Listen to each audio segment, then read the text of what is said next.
Okay, recording started. Okay, great. Okay, the time is 9:32. I'll call the meeting to order. Ginny, can we have a roll call, please? Of course. Blazek, Here. Bo Davis, Here. Bussey,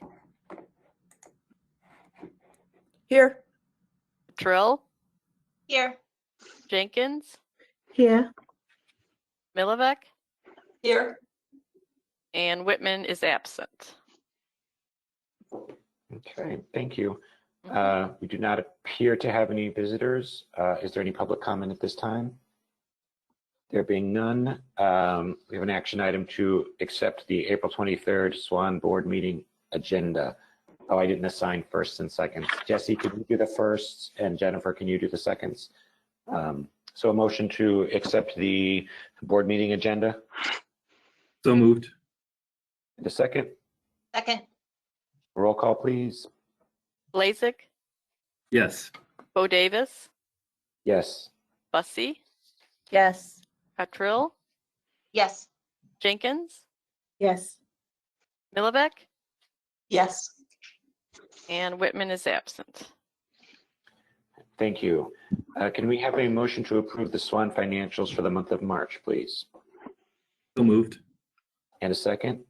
Second. Any discussion or questions for Aaron?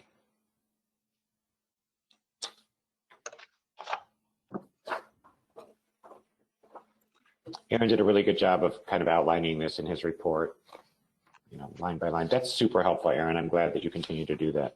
Okay, great. Happy to do it.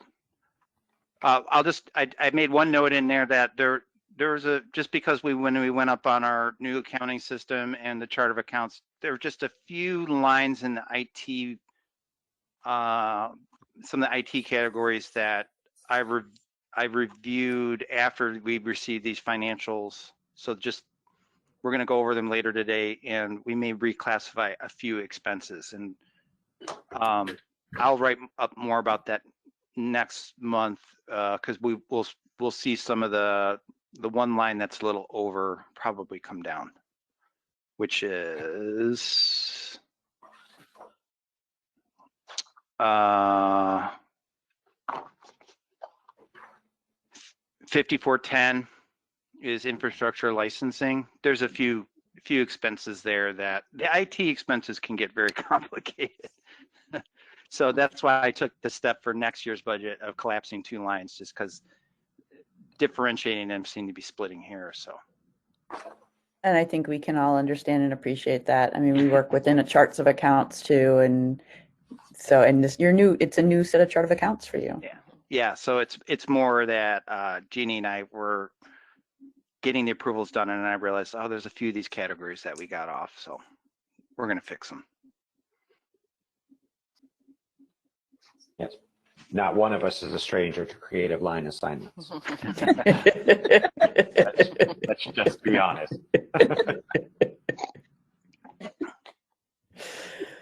All right, any other discussion of the financials at this time? There being none, Ginny, can we have a roll call, please? Sure. Blazek, Yes. Bo Davis, Yes. Bussey, Yes. Trill, Yes. Jenkins, Yes. Milovek, Yes. and Whitman is absent. Great, thank you. Next, we have an action item to accept the March 19th, 2021 SWAN board meeting minutes. Motion, please. So Moved. And a second. Second. Awesome. Any discussion or corrections to those? Does Dawn's name, her first name as well as her last name, need to be noted as absent under number 1? Yeah. Yes, thank you.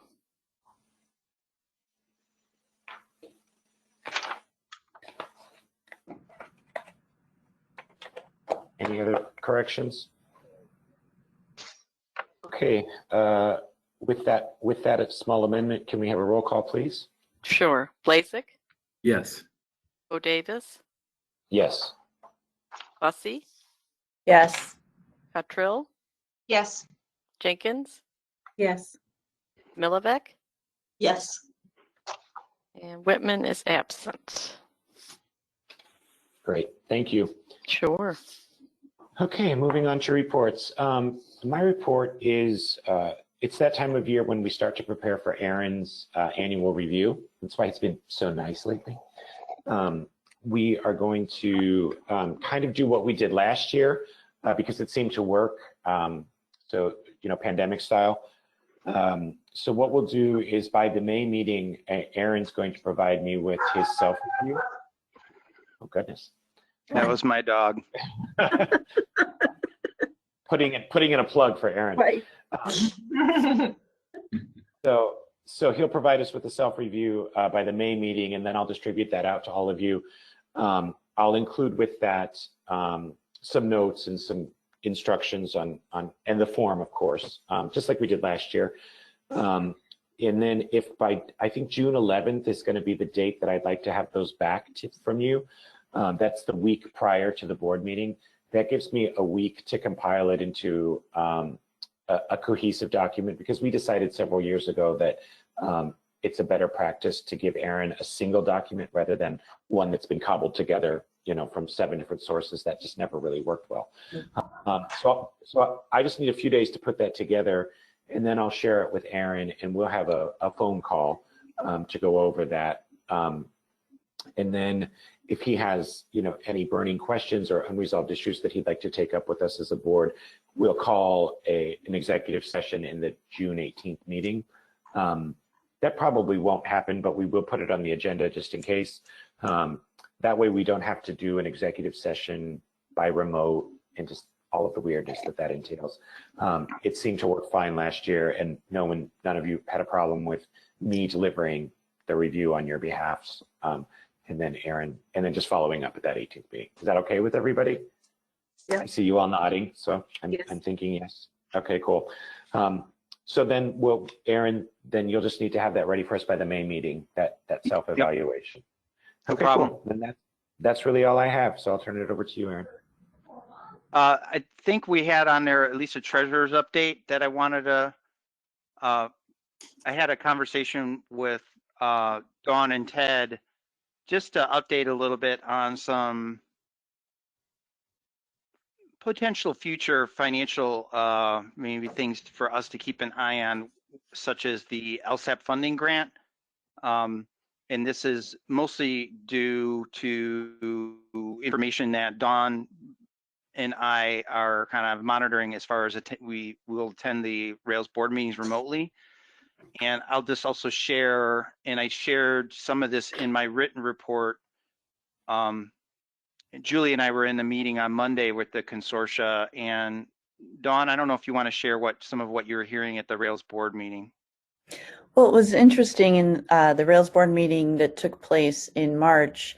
Within the context of the same meeting, at one point, it was brought up that, the question had been posed, could they possibly increase the portion of the Rails budget that goes to LSAPs? And then at another portion of the exact same meeting, there was discussion of the fact that there, could be reductions made to any of their services because they are looking at a deficit, budget again. So I just think it's important that we keep in mind that the monies that we are receiving from Rails are not necessarily a given. And we know that when we saw the reduction this year, it would, cause some disturbance amongst our members. And so I think it's important that we kind of keep an ear out to what's going on at Rails. And I try to attend the meetings. I can't do the one live this afternoon, but I'll watch the recording next week. And so and I had talked with Aaron about it a little bit, and Ted, and we just wanted to make sure that you guys know that there are those very different kinds of conversations taking place at the Rails board table. Thanks, Dawn.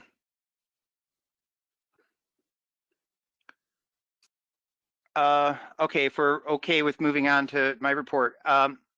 I hope what I outlined as far as the Quail Ridge office space, this wasn't anything that you all asked me to do, but I wanted to update you on the conversations I've had with our real estate agent in this last month. And I thought it would be just useful information for you all to have in case, you know, we continue to kind of have to look at like what are our kind of you know, budget strategies. And so what I was looking at was the, you know, the option for a sublease of our space if we wanted to, like, let's say, let's get out of it and sublet, and then or move to a smaller space on campus.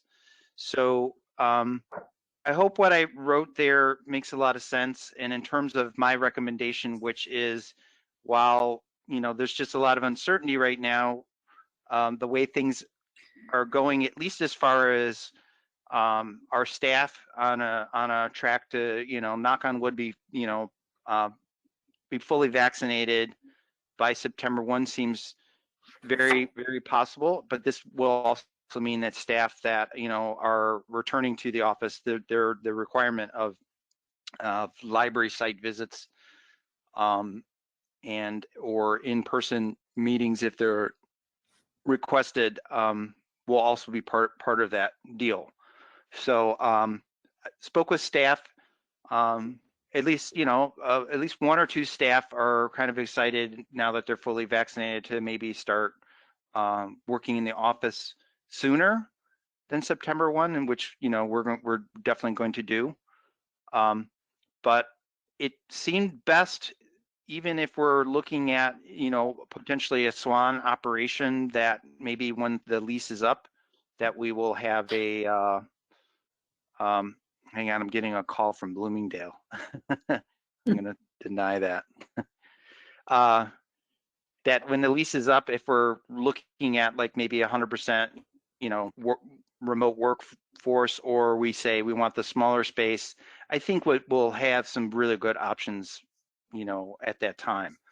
To do it now, while it may save us money in the immediate future, it just sort of sets us up for like a long-term, you know, lock on, you know, a lease, which is what the owners are looking for. What I didn't write in this report was that the office park they're looking to put it up for sale.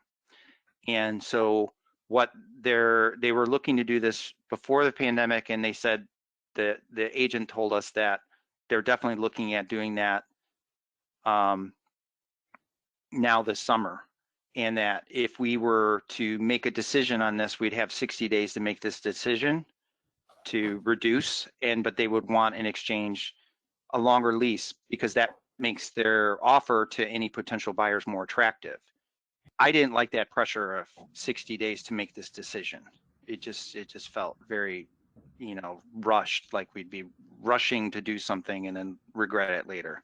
So we care to hear any of your thoughts on this. I appreciate the fact that you investigated it. I'm hopeful that you'd be able to pull staff back sooner than September 1st.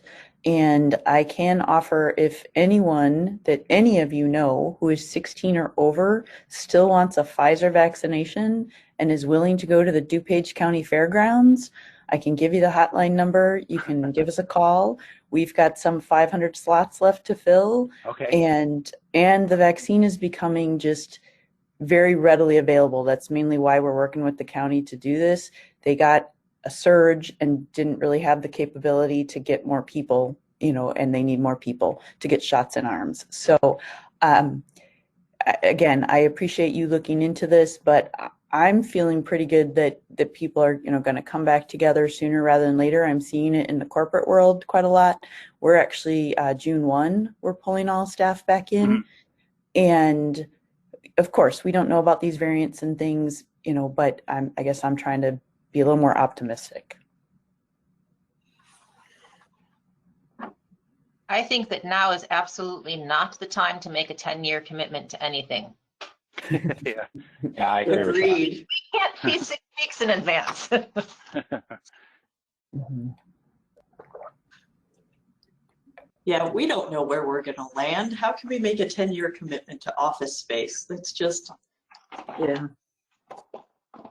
Yeah, I think we're all in agreement that we appreciate that you looked into it, Erin, but seeing everything laid out that way, it just doesn't seem feasible or you know, even beneficial in any way.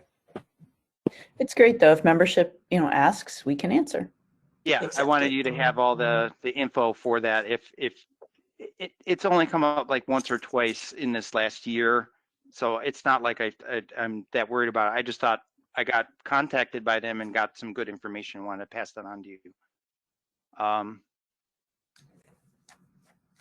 We're all set with Selden Fox. I'm going to set up a meeting with them because we want to make sure that we're prepped for the upcoming audit.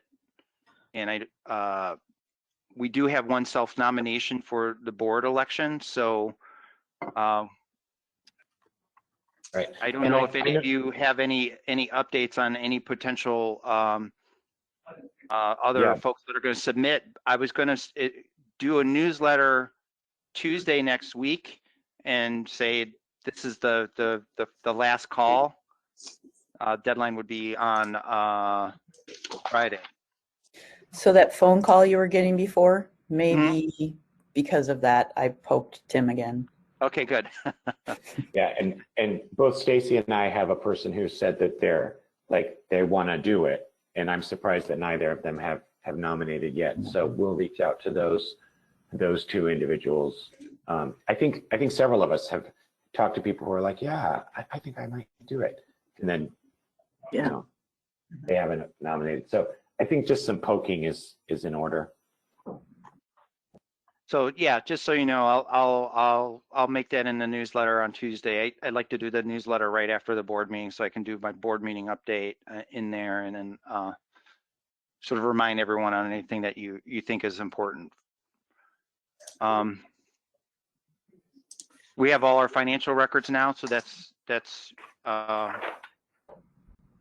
really good news. That took some time because of the deaccessioning that needed to happen and the transfer with records, and also Rails was largely not in person for a good chunk of the last year. So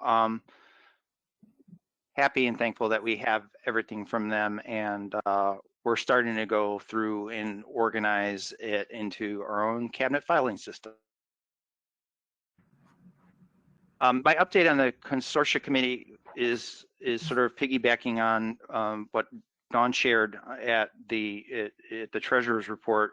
And Julie, I'll ask you if what I wrote here reflects some of that discussion that we heard, which I do think at some point it may be in our best interest to really share with Rails officially in some way, just to say, I think the catalog grant, which gets us, new members and takes care of one-time costs, is great. And the LSAP grant is important to us. But if we were to stress any sort of priority between the two, I don't know how you feel about what the priority should be. Julie, I think you were the one kind of thinking about it more around a needs-based. Yeah. And one of the other committee members had brought up the idea of the catalog grants being possibly a sliding scale or something to that effect, where it would be a needs-based grant so that those libraries who wouldn't be able to join an LSAP at all without that grant would be able to be funded 100%. But those who are, say, standalone and coming into SWAN, who will be reducing their overall costs, maybe they don't get 100% of their catalog grant. Maybe they get 50% of the. Mm-hmm. Or maybe there could be some matching funds. Yeah, that sort of thing. And there was also there's been a cap on it annually on the catalog grants, and the idea of a cap, I think, is a good one because it helps Rails budget. They do when they do their budgeting, they do approach the LSAPs about, are there any potential like libraries that are interested in joining? So they're able to kind of budget, knowing that they may have to have more in a certain year, depending, but they did share a chart at the committee which showed some of their expenses, and it's I think it's a version of what was shared with us at the meeting they attended, board meeting they attended, Dee, Ann, and Paul Mills, where they were showing as far as the use of the grant. The bigger ticket items from that grant were such as the new 19. I mean, that was huge, meaning there was Yeah. 2 consortia that came into SWAN. There was also Prairie Cat also had some very large projects as well. They Yeah. was the Quad Cities group. Yeah. Trying to remember the name of that, River something. Nick? And then Yeah, there's the Nick. Then there's a group up River north, Bend? something. So that said, there were some very large kind of group libraries going into a consortium projects that, seem to be, kind of off the table outside of any sort of, bigger ones that could occur. I would say, that could be, done more of a heads up to Rails. And I think Rails would definitely want to help if any of those, were being considered. But right now, like I said, we're looking at more standalone libraries joining SWAN. So if that grant has some sort of tweak, I don't think that would be bad for any of the libraries looking to join, SWAN in the future, such as Bartlett we've heard from in the past, and maybe they're ready to take that up again. So, excuse me, I didn't mean to interrupt you. Aaron, I have to mute and step away for a few minutes. My library has no power, phones, or internet, so I just need to make a few phone calls. Okay. I'll be back as quick as I can.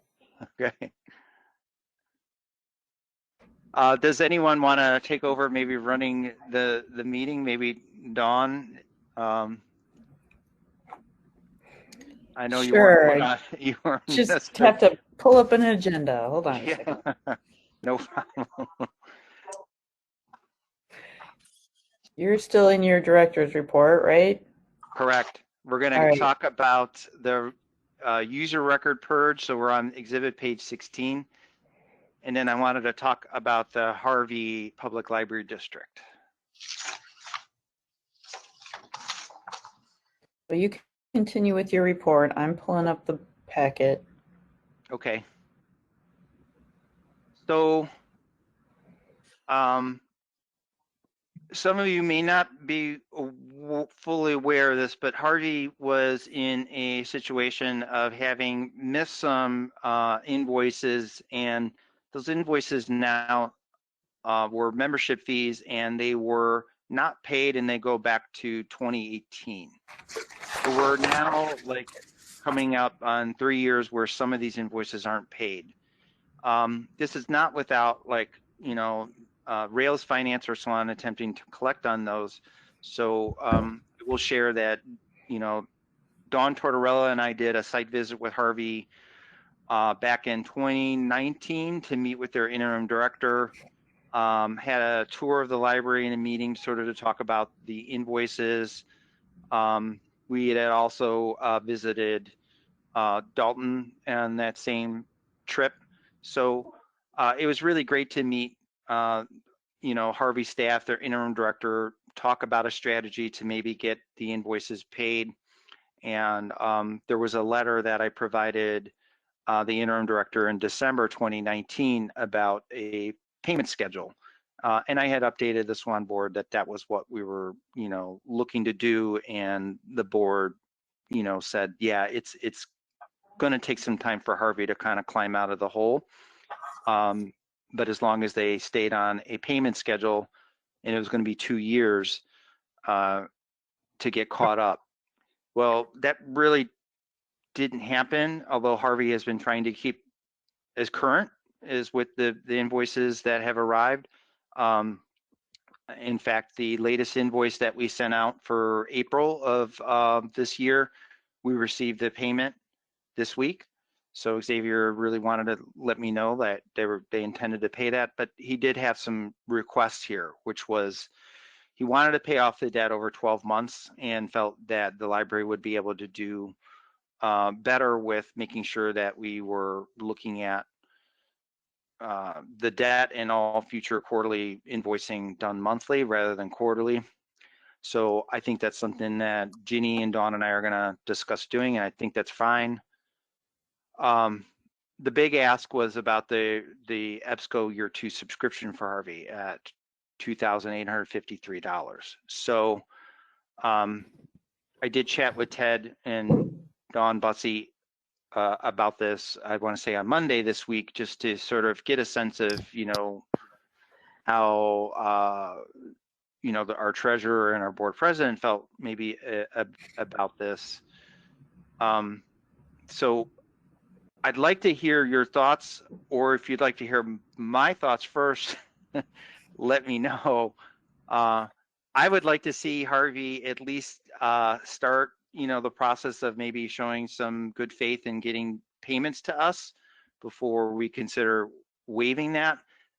That said, they are a district, and it's my understanding that the district has to, if not already have submitted some of what it was going to need as far as its levy. So I don't know whether or not he was under the gun to see whether or not he could not have $2,800 of EBSCO on that budget. So you district libraries, let me know if that would be the case. Would that be May 1?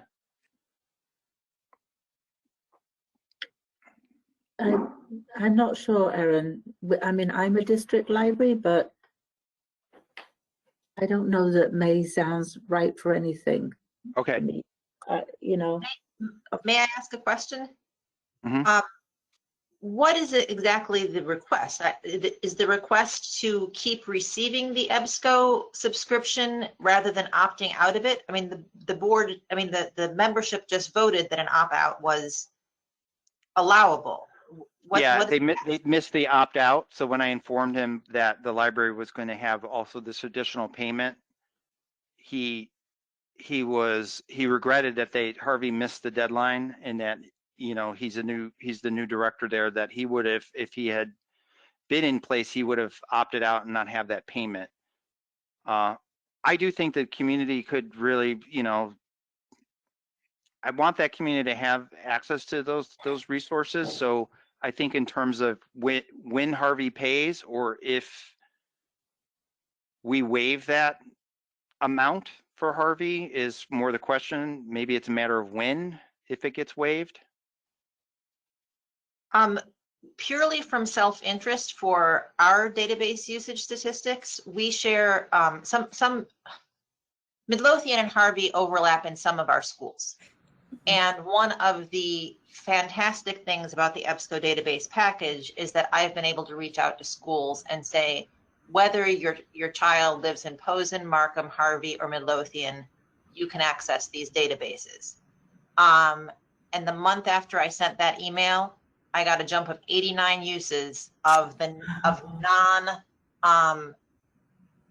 non-consumer reports, non-novelist EBSCO databases. That's awesome. So it's working. Yeah. So I would like to be able to do this like quarterly in the next school year to help all of the communities build their awareness of the database package. So Okay. from my outreach standpoint, I say, let's give them a free year. Okay.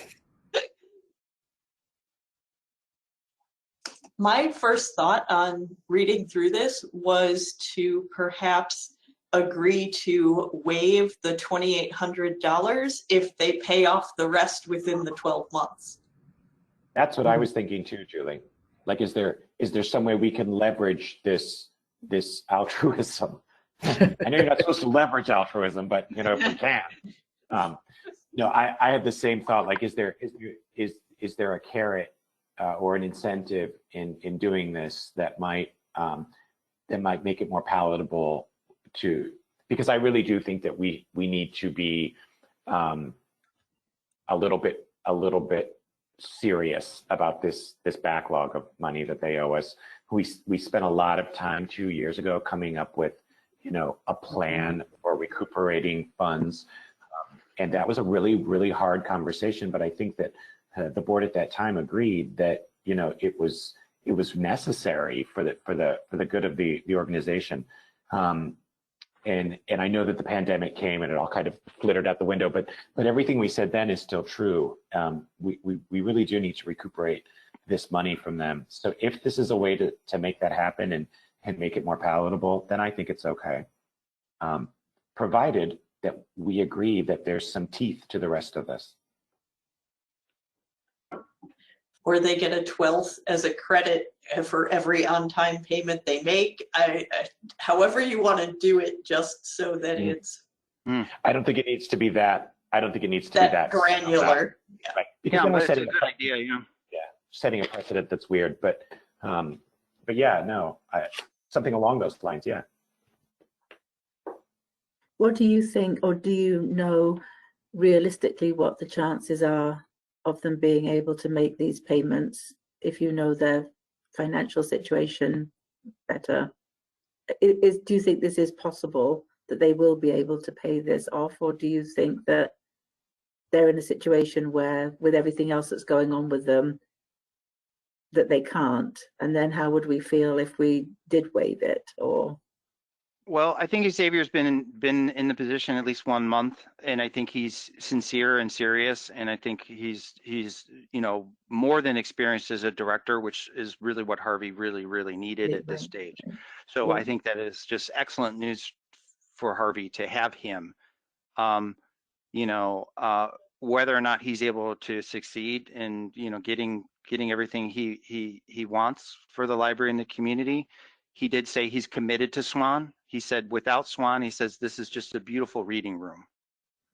So Wow. I want to just, you know, pass that on to you that, you know, I don't think opting out of SWAN is something that he thinks is good for the community of Harvey or that library.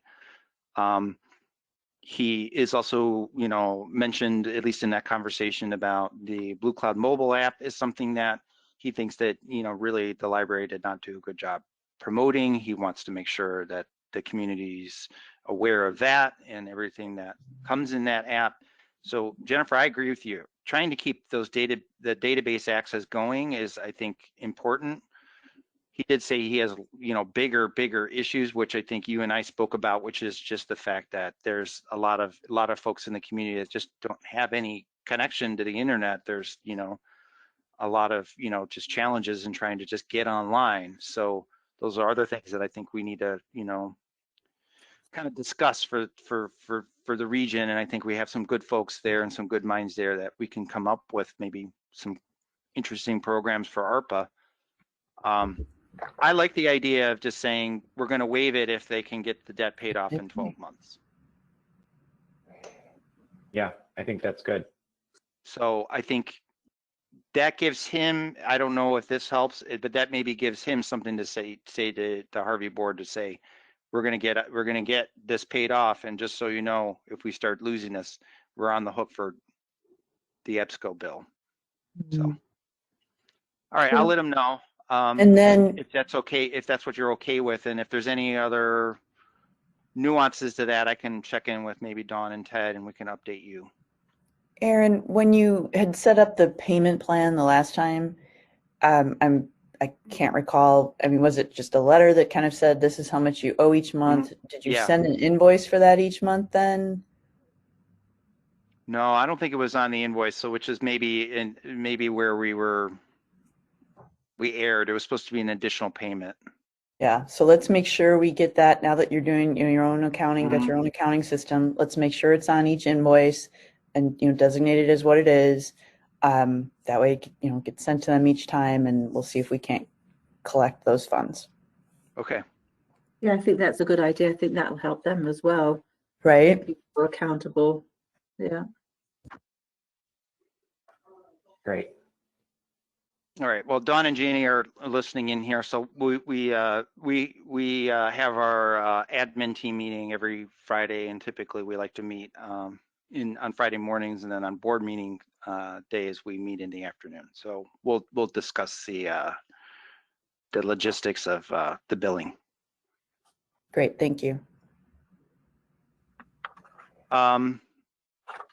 If we're ready, I've got also a discussion on the American Rescue Plan, but I laid out here my thoughts as far as the funds. So maybe if you want, we can set that aside.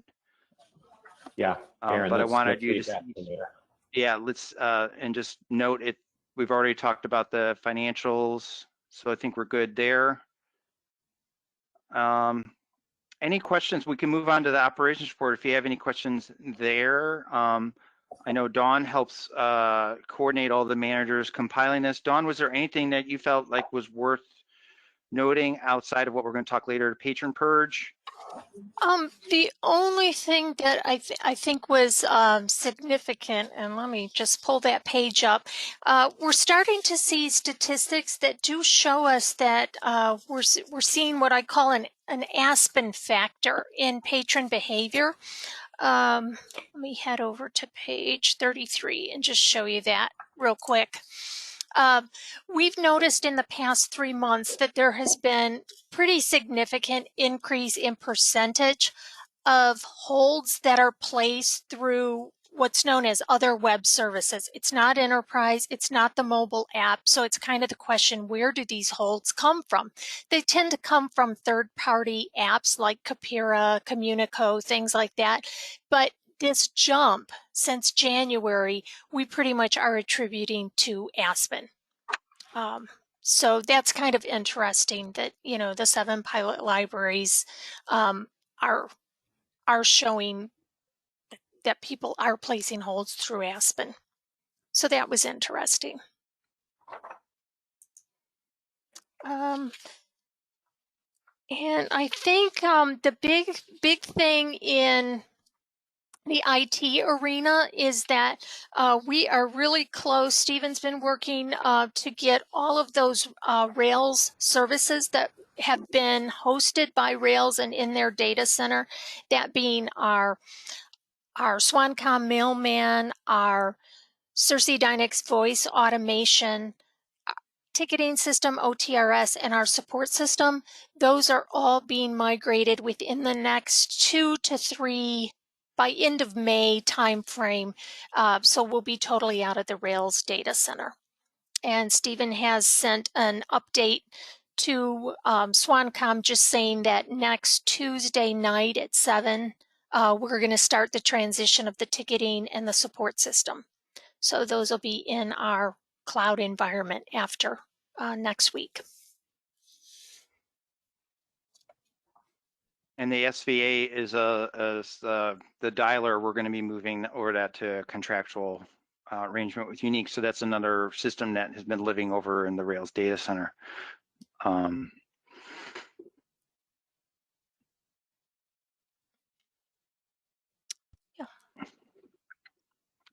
terms of Aspen, we did have our membership meeting on the Aspen project. There weren't a lot of questions at that meeting. I think there was some follow-up afterwards, just with maybe a few libraries about clarifying when to join. And at least one library was sort of asking as far as the balance between remaining on enterprise and the cost of enterprise and the cost of Aspen. So I don't know if you're all going to get any questions around that, but I think we've talked about the fact that this next budget is including Aspen first year starting July, coming out of reserves, and then we will make that decision on enterprise as a catalog we want to keep or get rid of by next April. Has anybody had any questions about Aspen? I've heard nothing but excitement about it. In fact, I interviewed somebody last week from another library system, and they were like, "We heard you might be going to Aspen." It was like, whoa. So yeah, I will tell you, my staff wants Aspen to be our primary catalog as soon as possible. So does mine. Okay. So does mine, and we didn't, we're not even a beta library. Well, good. So yeah, some of the big things there, we have to get the online payment part of that platform figured out. But there's always little things along the way. Just for those involved, 7 involved in the pilot, we thank them, but they're also kind of along for the ride in terms of as we kind of learn and, just in the last 2 weeks, we've had more increased memory usage of the server. And then this week we're looking at more disk space usage. So luckily, this being in the cloud, we can just, bring the system down, add more space and more memory to it, and then bring it back up. And so we're not, the beauty of this cloud-based platform is that it's the flexibility. What I don't have is any assurance on like, what does that cost us in terms of supporting that, since we are hosting it. So I would remind you, we're going to need a little flexibility on that front. So if our Azure costs are a little uncertain, they seem a little high, or this next year, it's mostly because we're trying to balance that. And I'm leaning more on, I need the system to perform significantly well and at peak performance. And if we have to go back and kind of revise code along the way, we'll do that. But if the system is going to perform well and it becomes at a higher hosting expense, I'm in favor of that. But Dawn and I also know there's a tipping point where if hosting it is way too expensive, we're going to have to kind of hit pause and kind of figure out like, what do we want to do? The hosting of this system is very, very expensive. Is this something that is of concern? We're not there yet, but I'm just letting you know where I'm leaning, which is add more memory, add more disk. That's what's needed to make this work for a large consortium. Yeah, and we have not totally configured all 100 libraries. We're in that process, and that's why we're consuming more resources as we're adding 20 more libraries, configuring them, getting the indexes built. We're seeing these resource crunches. So we're feeding this machine more food, but we want to know how much it's going to consume when we're at full capacity to really have a good measure of what it takes to run Aspen. So that's where we're at now, kind of balancing that gradual increase to capacity.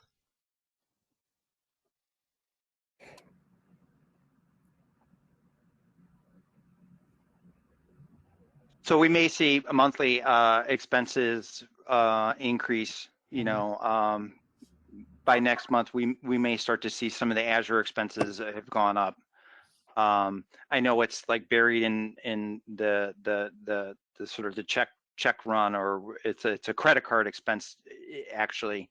So, but I'll keep you appraised of what it's looking like. At some point, we'll hit like where it's stable. This is where it's at, and this is what we know its monthly cost is going to be to host it.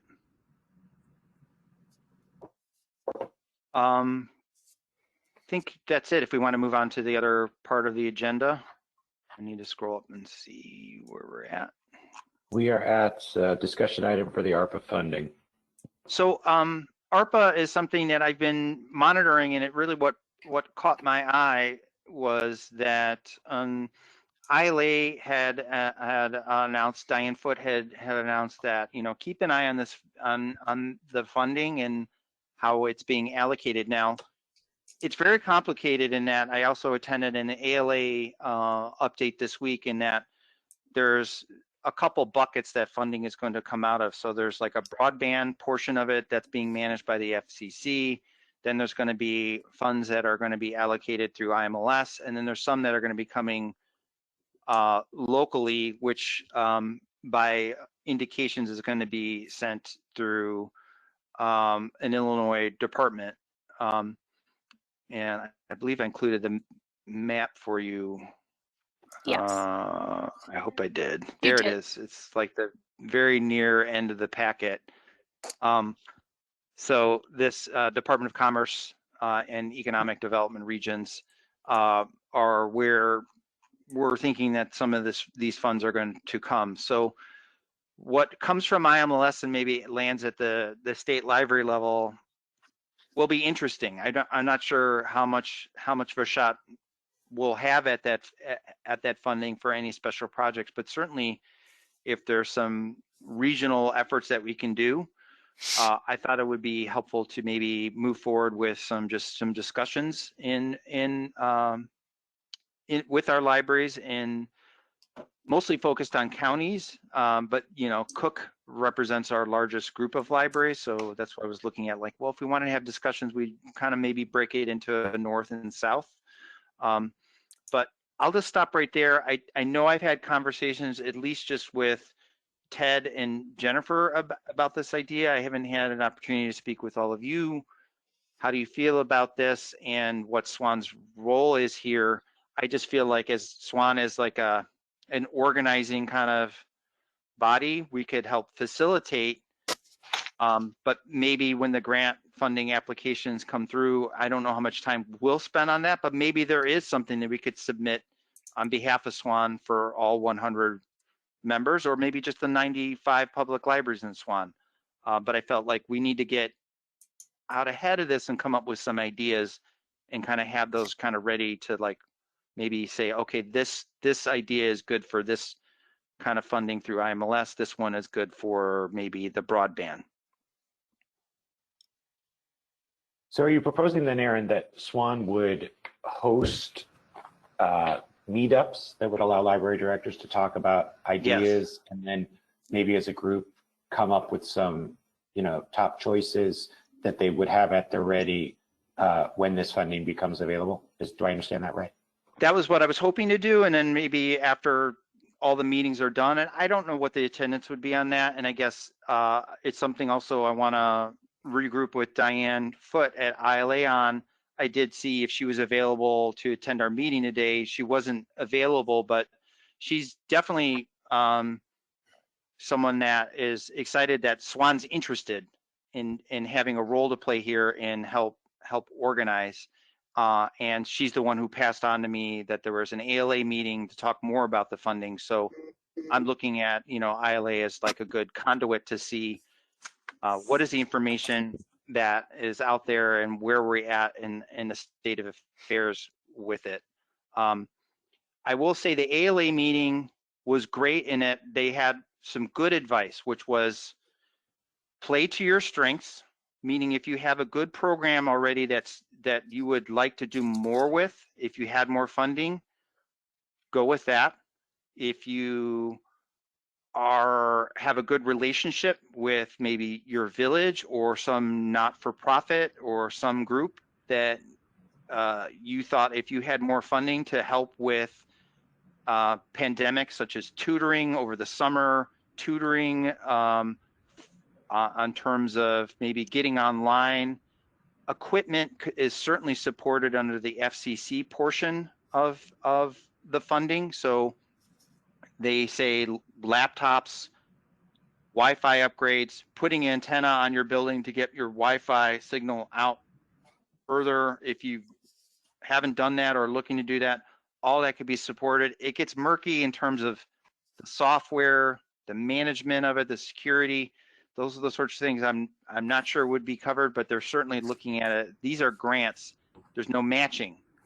So there could be a lot of money that could be there if we're looking, Jennifer, that you're saying, I want laptops and I want to get them to the whole region here, not just, Midlothian, because I've got residents coming from all over, and there's high demand for the laptops that my library and my taxpayers have purchased. But if I can get laptops in the hands of, the residents that you said for Posen, Harvey, and Markham. Robbins. And Robbins, yeah. I think it's a worthwhile effort, Aaron, and I also think that I really like the fact that we're partnering a little bit with the ILA, which is not something that we've really done before. I think that's kind of cool, even if it's just in a, bouncing ideas back and forth with Diane. I think that's a valuable relationship to foster.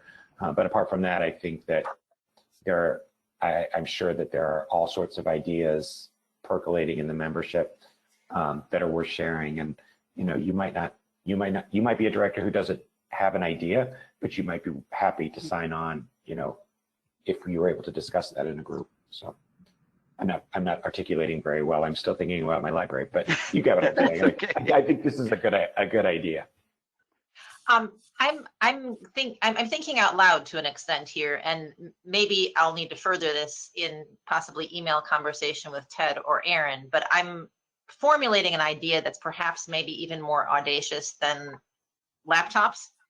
And when you said play to our strengths, Aaron, the strength of SWAN is interchangeability of library cards. When people sign up for a library card, we say, you can use this at any library in SWAN. And then they run into the guest pass issue and say, yeah, you told me I could use my library card here, but now you're going to charge me $2 to use the internet. And you know, everybody around us charges guest passes. Many of us waived it during the pandemic.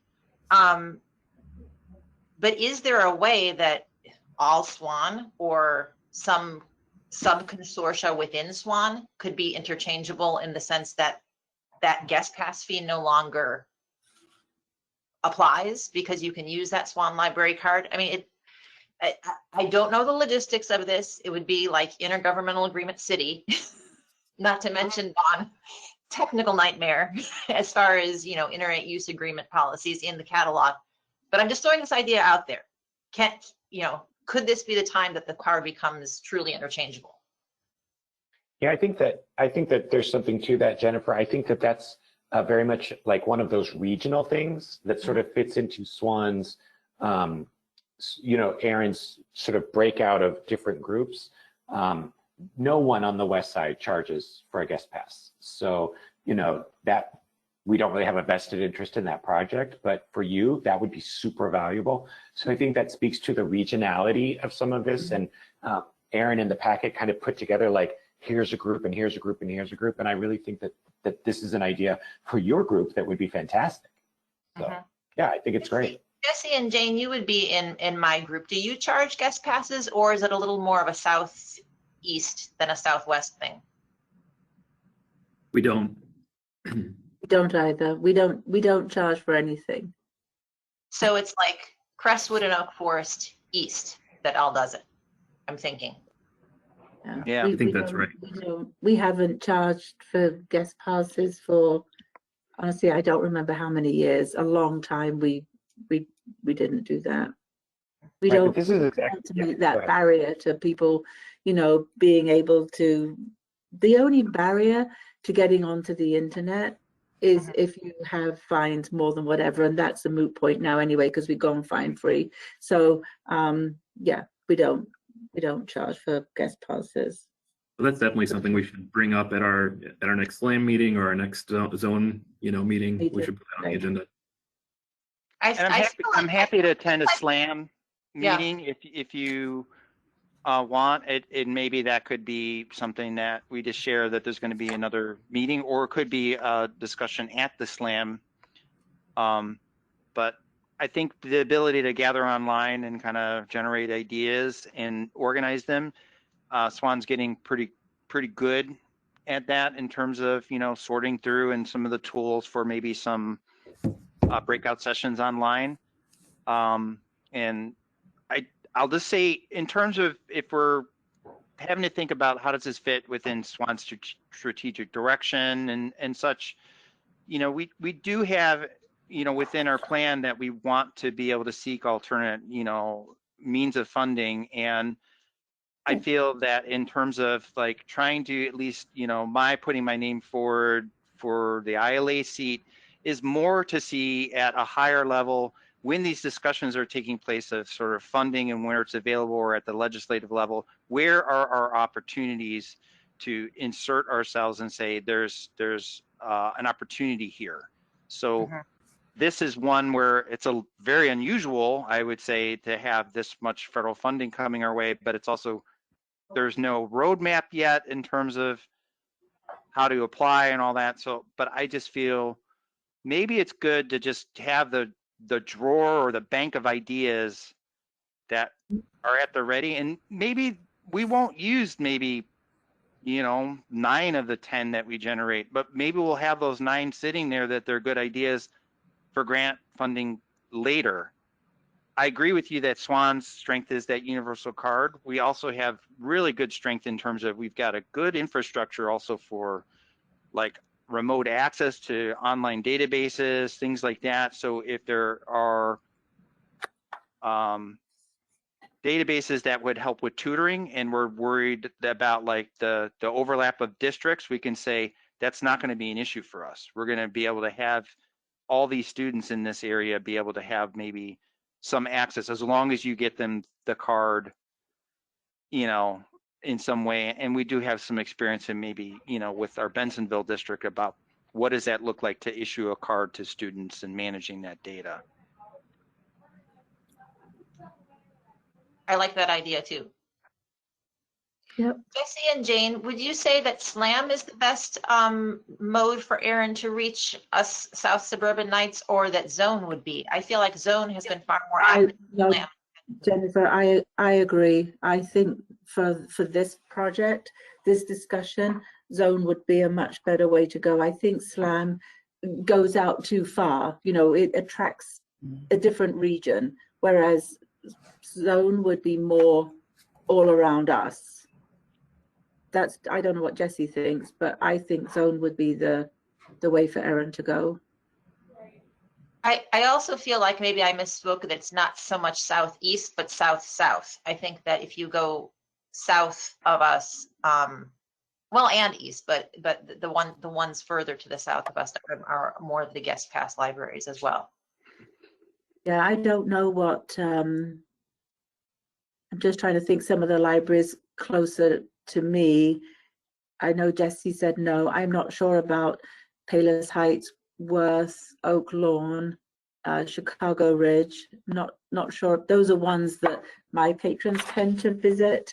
You know, those are libraries that are close to me. So I'm not sure. It would be nice if we could somehow include. But I feel like I take this poll like once every 2 years at Zone, and the only one that I can think of around us that does not charge for guest passes is Blue Island. Oh, really? Mhm. Yeah. Yeah, well, we have another Zone meeting in May, coming up in May. I don't know if that's too soon. Erin, that's going to be at Orland Park. Remind me your Zone group. Oh, geez. Does it have a number? Or? It used to be Zone 5 and 7. Yeah. But Right. anybody who likes anybody who's from the old Zone 5 and 7. And the May meeting is being held, as the April one was, in person at Orland Park Library, because they've just done a remodel and their meeting room now holds 200 people. So we were able to meet in person at Zone the other week and be well, you know, spread apart. Although Jesse and Jennifer, I don't think you were at the last. Did you? No, I didn't see you at the last one. The only problem was it was really nice meeting in person, but because we were so spread out, it did become hard to hear some people through the masks, especially those people with softer voices. It was really hard to understand Anna from Blue Island, but it definitely was nice. I think it was more productive being in person. So I don't know how you feel about that, Erin, actually coming to Orland Park Library. I've had my second vaccine, so by next Thursday I'll have been 2 weeks. Okay. So I'm set and comfortable with meeting in person if need be, and wearing a mask. And Okay. in terms of any technical needs of that, I think addressing that ahead of time, such as maybe having a microphone that could be passed around, or 2 microphones, might help with that.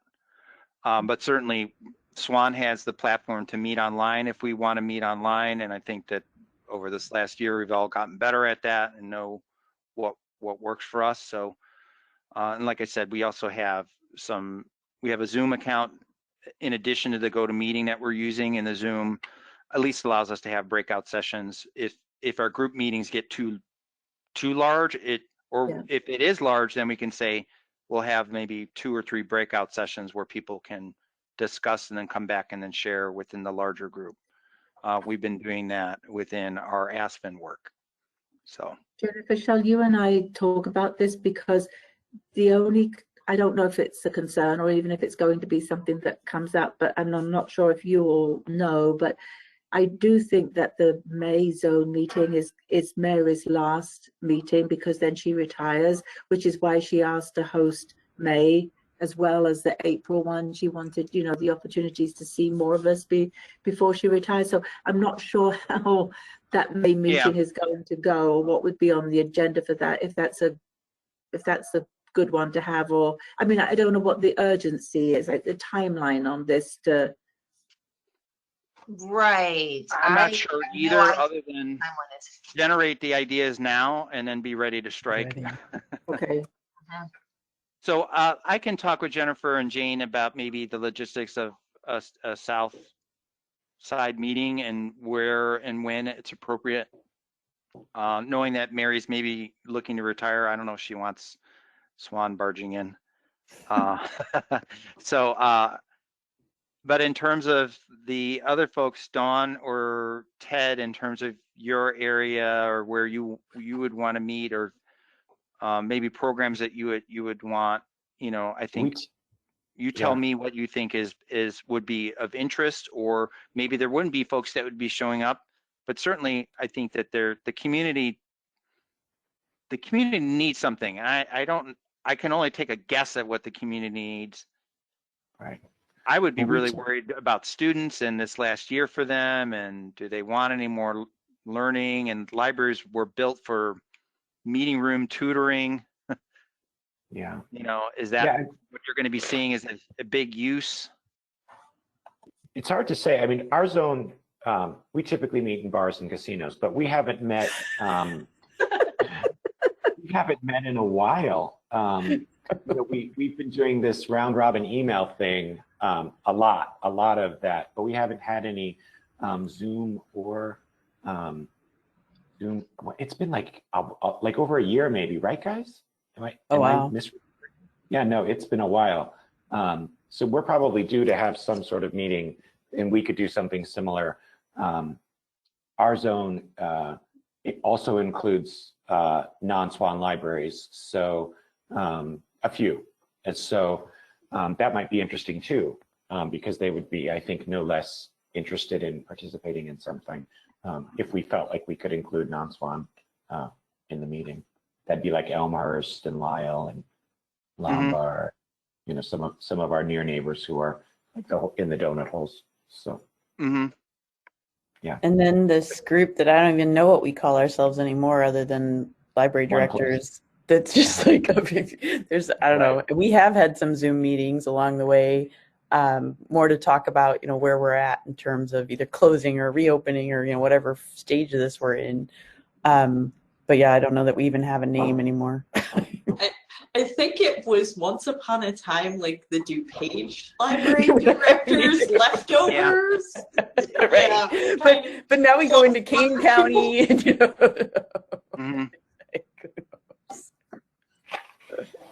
But I think the idea of, you know, getting some of us together and talking is a great one. I have to agree with you, Erin, that, you know, if we've got a few ideas, then we get the guidelines, because I have a feeling, at least from the little bit I've heard and read about this, they're going to kind of, you know, all right, here it is, and the deadline to apply is not that long from now, and then you have to spend the money, you know, pretty quickly too. So the more prep we can do ahead, I think the better, you know, better our chances of actually receiving some of the funds.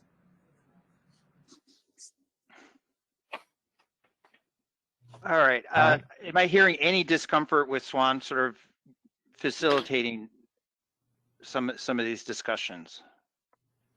I don't think so. Okay. That's more what I was worried that is SWAN getting too far out over its skis on this, but I think at this stage, there's some money potentially coming our way, and maybe there will be something that we can fund within SWAN, or maybe all the publics or all 100 libraries, that also comes out of this. And the universal card access is a huge one, I think, Jennifer, that you noted, and our online platform is solid enough that we could build some things in there.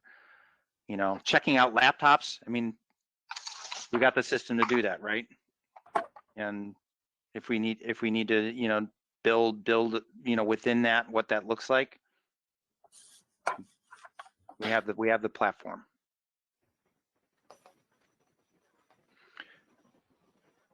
All right, I'll hand it back to you, Ted, unless you need to duck out and deal with your crippled library. No, and we're back online. We're having this weird thing where our exterior generator tricks our building into believing that the power is out, and it like shuts everything down. It's something in the digital handshake between our smart building and our not so smart generator, and it keeps happening, and so it's literally fixed by pushing a button. But I happened to not be there to push the button, so apparently my staff was paralyzed and they were afraid, but everything is back to normal now. So yeah, it's a weird thing. I definitely have to get that fixed. Okay, so the next thing is, thank you, Aaron. The next thing is a discussion item about purging inactive user records and updating the change of address. And I'll let Aaron and Dawn tell us about that. Yeah, Dawn, I don't know if you want to put your camera on for this one. Oh, okay. So just for a little background, in terms of, removing records and the national change of address, this is something that we've done prior. I will say the last time we did the national change of address, the timing of it wasn't ideal because we were getting it in maybe a little too close to the holidays, and there was definitely directors that had shared with us maybe to avoid that scenario. And then really we heard, from Ted, the address, issues, those were things that have come up prior. What we're definitely looking at, now with this and discussions that Dawn and I have been having as we're looking to prepare for this is perhaps we should be looking at this a different way. And we wanted to talk with you all about like maybe criteria to do this and maybe start moving away from a big annual, purge, and maybe start incorporating it more operationally, where we're looking at more monthly removal of records. And we would need some agreement on what are criteria to do that. So Dawn, I'll let you go. Yeah, so, this historically, the way this has happened annually in January, it becomes just so staff intensive and communication intensive, because we have let libraries kind of say, well, I want to forgive anybody that, is older than, turned 18 in the past year. I want to forgive their fines, but not these people. And it becomes like this boutique process that takes such a huge amount of time and miscommunication and prone to error. We have made mistakes in the process because of all of these different parameters. So we just really want to get back to like a standard way of taking care of these accounts. We have seen more and more of our libraries move to a never expiration date. And we like that because then you don't have to worry that an account has expired, you can't access your digital content or anything else.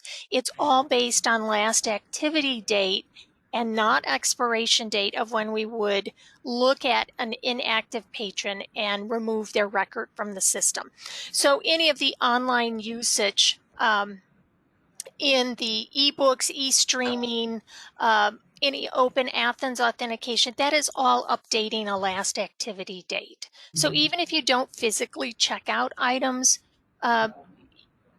if your account is active and being authenticated against, it is updating that date. So we're confident that that 3-year threshold is a good measure. If a patron has been inactive for 3 years, their account doesn't need to be in the system. They just need to come in and get a new library card if they decide they want to become an active patron again. So we are using that 3 years of inactivity, and we're also going to make sure that any of the patrons that were flagged in 2018 at our last national change of address run, hard to believe that it was that long ago, but it was in December of 2018. If those addresses have not been cleared and updated, those patrons need to be removed from the database. what goes hand in hand with that, that sounds like, oh, this is going to be just fine. You'll get rid of all these patrons. Unfortunately, in Symphony, if there is even a $1 bill on a patron account, that account cannot be removed. So that user record remains. And what has happened is some libraries are very proactive, and every year when we do this annual patron record removal, they also say, also get rid of those old bills. Anything under $10, just clear those bills, get rid of those patrons. We're not going to collect on that. So we started to do some real analysis of what is the state of all of these legacy bills that came over when we did the III migration, and also those 3+ years inactive that have what I call nuisance bills. They're probably fines, you know, they're under $10. So this is what the analysis we provided to kind of give you an idea of what fines and fees are associated with these accounts and these patron records that just remain on our system. I've actually done a breakdown of all 100 libraries, so we have that information to share in each one of these categories. But we're making a recommendation that just remove bills across the board for accounts that have been inactive since 1/1/2018 and their bills are less than or equal to $10. Those are the fines. A lot of people have been clearing these with when you go to fine free. So that process has already kind of started with those libraries. We're also looking at a last activity date of 1/1/2011. So that's over 10 years ago. And if their fees, fines are less than $200. So between that $10 and $200, these are accounts we're not going to collect. We haven't collected in over 10 years. It's the likelihood of collecting that is very rare. And then we also have a set of patrons that have been turned over to collection that are over 10 years since they were active, and they are in a collection status. Those require a little bit more coordination to clean up, because we have to make sure that not only are those bills removed on our side, but that patron record is removed in Unique's system, so they're not in the collection records. So looking at all of those statistics, you see that we're looking at removing 162,000 inactive users in the SWAN database. That's more than 10%. That's about 15% of our total patron database. At SWAN, we feel this is a real liability to have those inactive patrons in the database, just because we have name, address, birth date, phone number, email address, a lot of personal information. And we really should not have that if they're not active patrons using our system. And then the total amount owed, if we used that purge criteria, would be 2.3 million. Again, that sounds like a huge amount of money, but it is money that is very unlikely to be collected. It has not been collected. The other thing that we want to move to is two things: a monthly review of when patron records reach 18, their birth date, and they're 18 years of age, they should not be financially responsible for those bills that were on their account prior. So whether we start proactively looking at accounts where libraries are going to have to go through those and decide what they want to do, try and collect from the parents, whatever, but that new adult patron record should be of a free and clear record at that point. And then the other thing would just be to that 3 years of inactivity. We want to make this just a monthly process. So we're not worrying about this, and it doesn't become this huge annual event of cleaning up this data. We're just constantly maintaining a clean patron database, and we use the same kind of criteria that we use for our bibliographic cleanup. When we discard items, they remain in the system for 6 weeks so that statistics can be collected, and then they're physically removed from the database. So that's kind of 1 and 2 with the patron removal of accounts. And what are all of your thoughts on this? I can certainly share on screen the full list if it's helpful to see all libraries breakdown of these 4 categories. Well, I'll say, I mean, I've already told Aaron and Dawn this, but I think that this is an extremely generous criteria. By way of reminder, the annual library certification, the IPLAR, and the Illinois Standards for Libraries all dictate that we need to be purging our patrons at least every 3 years. So there's no question of whether or not this purge is something SWAN should be doing. I mean, 3 times a year, we assure the state that we're doing this. So I am so sorry. Has something he wants to contribute. So all we really have to do is look at the criteria. And I think that, we can all agree, I hope we can all agree that a bill that's 10 years old, it's never, I mean, I'm sorry, but it's never coming back. You're never going to get that money. I mean, even I would say 5 years, you're probably never going to get that money. I mean, let's be honest. So I think that this is a fantastic plan. I also love the idea that you're not like every January you have the purge and then your patron count drops. And then you're like explaining to the board, and then you spend a year building it up, and then it drops. Just from a statistical gathering standpoint, the idea of having this in more or less real time, I think is worth all of it. I mean, that to me is one of the best selling points. So Dawn, I think that you guys have really thought this through. I, for one, think that this is fantastic. And I don't think that there's going to be too much pushback. I can understand that there are some libraries who think like, oh my God, this money, I can't let this money go. I can't let this money go. The truth is you let this money go 10 years ago and you're never going to get it back. So I think we just have to, I mean, Dawn, the way you just explained it to us was fantastic. I think if you explained it to the membership that way, I think that everyone's going to be on board. I don't know how the rest of you feel. Well, and don't you think that some of it might be just the fact that not every library has the manpower to go in and do some of this cleanup? They might, especially if you explain it the way you just did, just be super thankful that you're going to take care of it for them. Right. Yeah. Yeah, and I think to me it is daunting for some libraries how large the amount is, and we're looking at some of our libraries that don't have the staff, and they have 10 years of accumulated fines and fees that they're just not doing anything to collect on.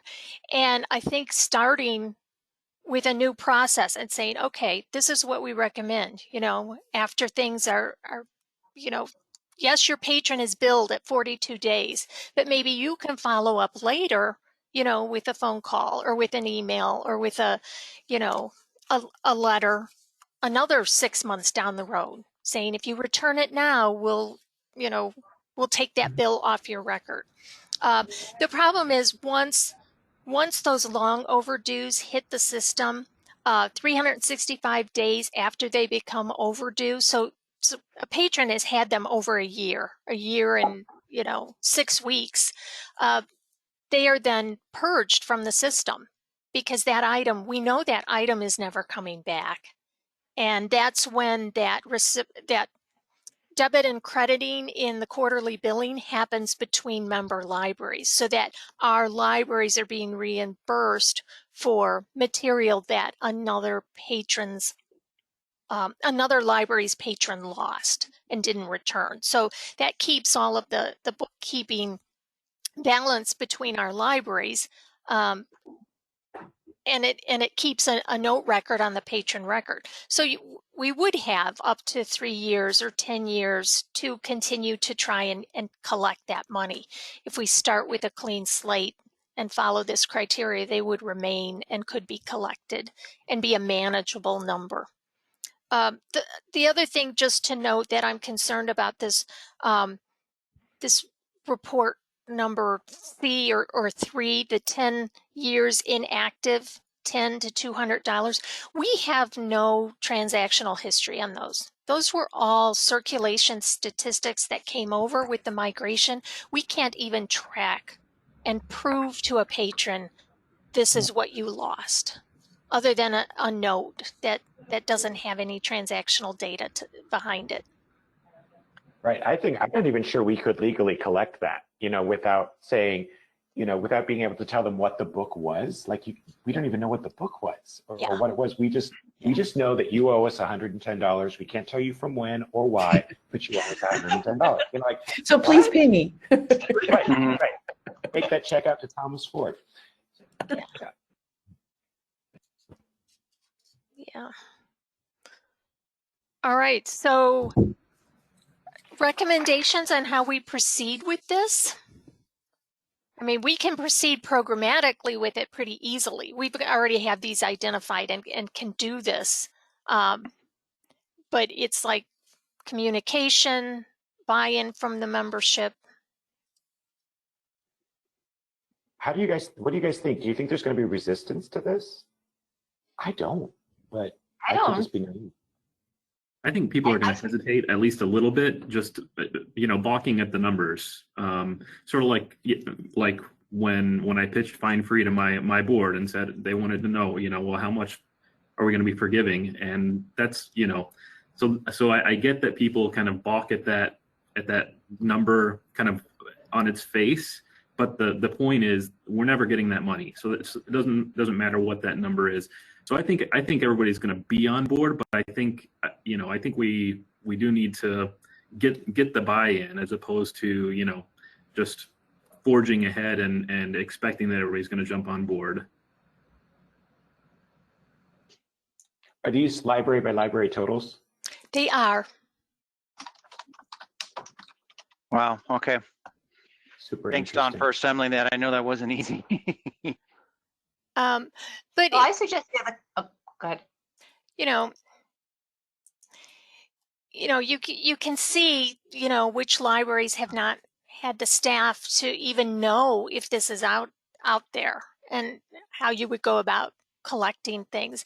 I even question how do you all report these as liabilities? I mean, do you use these numbers at all in your reporting? So these don't look as if they're funds on your balance sheet as all that you're due, right? I wouldn't even have the foggiest idea of how much my patrons owe. We don't report it in any way. We don't track it at all. Can you scroll down to mine just so I can find out? What color you are? How much do we owe? How much do we owe? No, not much. Yeah, $549. That's because we forgive everything. The little secret is in the board report on the exhibit page 53. Those 7 libraries just happen to be 7 board members' libraries. Oh. So, rather than call you out, we just sort of thought it's interesting. Just even within our board, there's a variety of sort of counts and the amounts and situations that you all have come in, such as Green Hills migrating in, and then we have,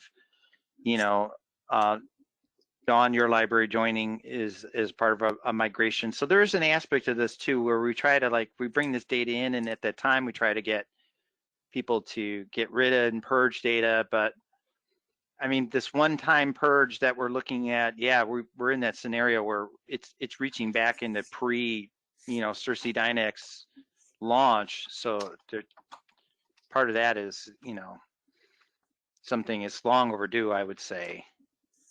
When we say getting buy-in, I mean, we can certainly talk about this at fireside, but I mean, does this call like a meeting just to explain it? Just sharing this on a news post, writing this up?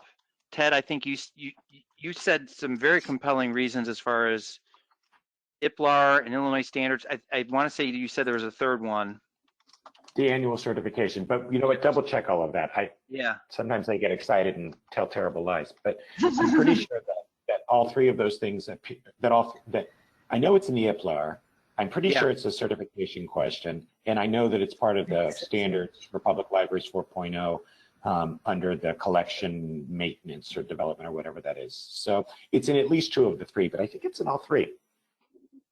And the user count's dropping every year, and having to explain that the doing this monthly, then really shouldn't that help with you explaining this to your board and not having to put that asterisk in your IPLAR, like, oh, the purge hit at this point and this is why it's much lower. If we standardize that and make that, you know, this criteria is happening all the time, it should theoretically not have these big, you know, variations, you know, from that point forward, unless you're, you know, looking to do something different for your library.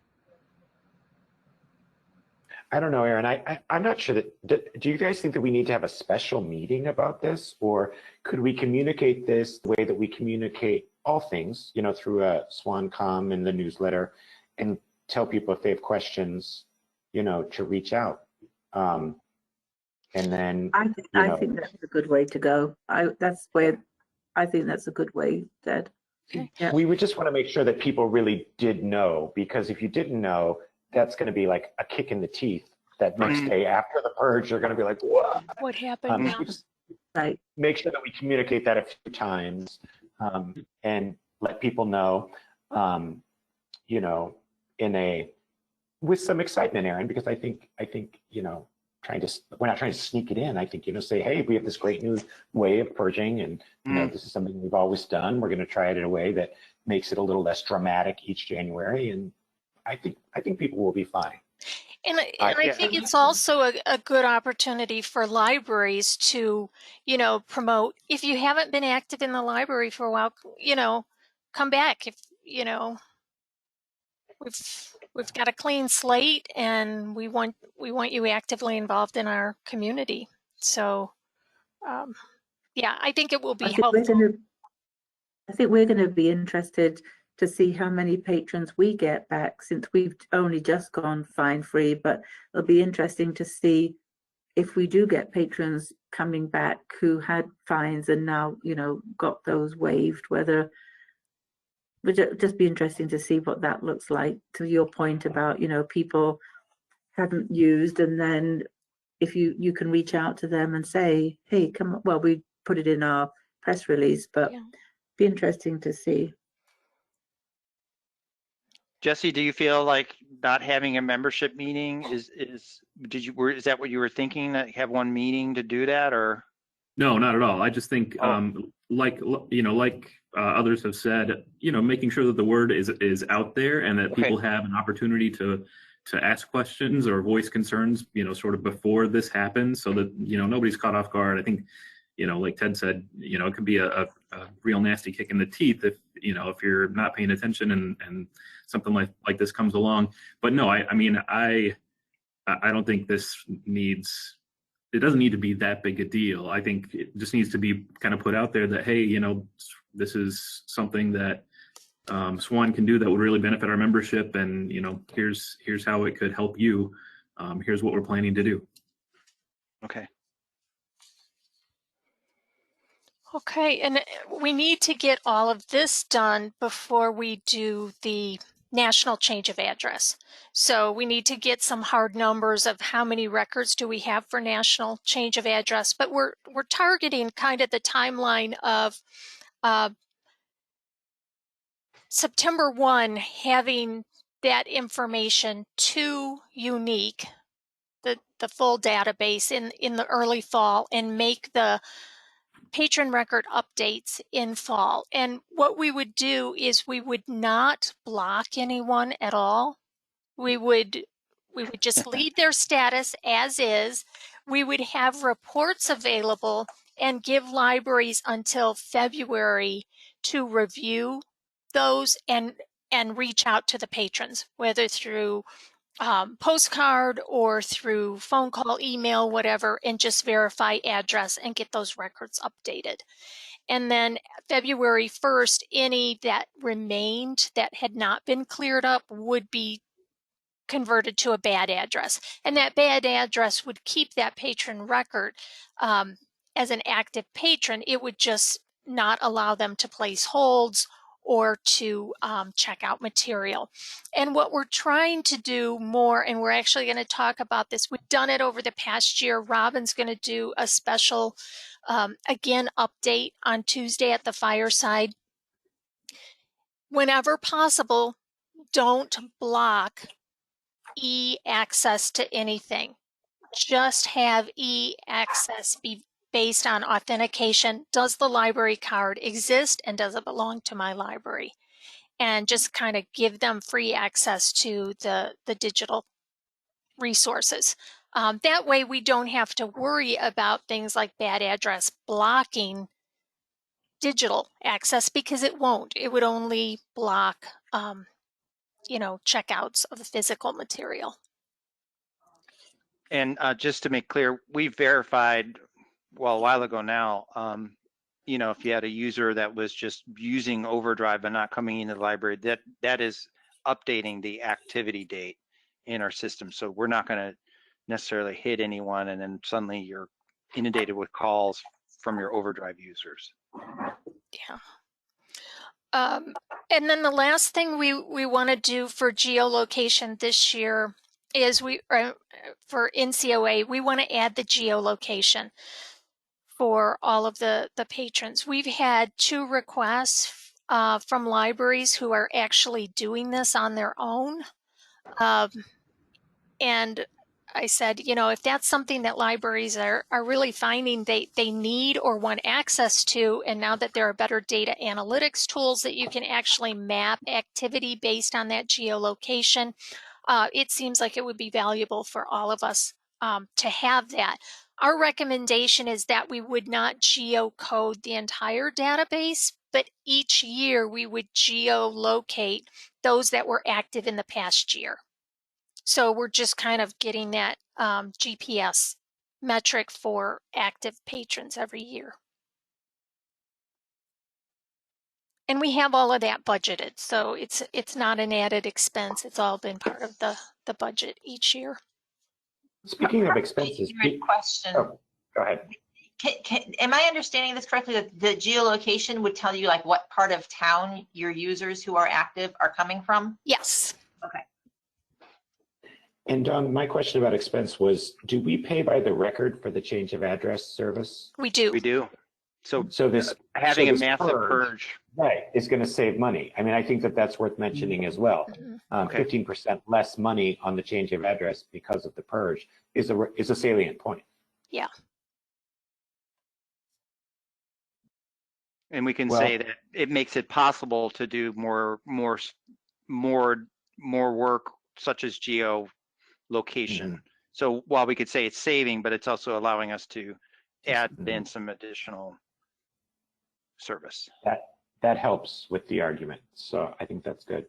Well, as somebody previously traumatized by the change of address, that's why Aaron and I were laughing. Some of you may remember that my library, it was quite a day when, like 30% of my patrons got blocked. But I think that this is so much better. This makes a lot of sense. So I don't know how the rest of you feel.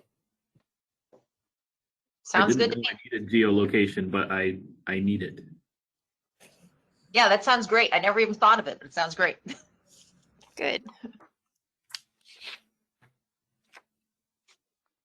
Thanks, Dawn. Sure. Thank you, Dawn. I know this was a lot of work to pull this together, and particularly that spreadsheet you put up on the screen. We were looking at just a sample data set, and I had been thinking, boy, it'd be great to have that done for each library, but boy, that was going to take a lot of manual work, and you worked on it. It was just my evening entertainment this past week. Yeah, no doubt.